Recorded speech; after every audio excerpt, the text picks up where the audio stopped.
It's been a summer marked by powerful storms and dangerous lightning strikes, like in Atlanta just last night.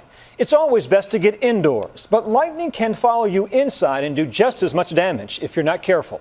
ABC's Bazi Kanani with that story tonight and some tips on how to stay safe.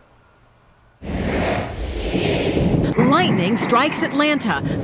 A storm sends 7 construction workers near the city ducking for cover. But even inside this unfinished home, they were still hit. 3 hospitalized. They had headaches. One of the guy's feet was burning.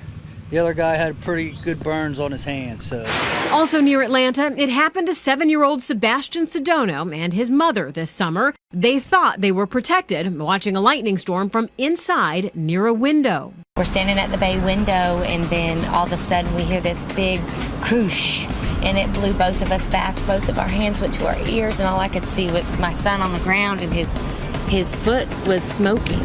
The vast majority of lightning strikes are outside, like this one on a field, or this one on a country road. But lightning is unpredictable. It could strike anywhere. It's still safest to get inside during a storm. But once there, stay off the computer and away from anything that's plugged into the wiring that could conduct electricity.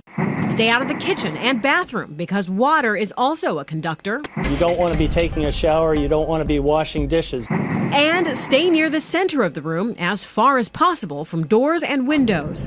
A few precautions to avoid a shock this summer. Bazi Kanani, ABC News, Washington.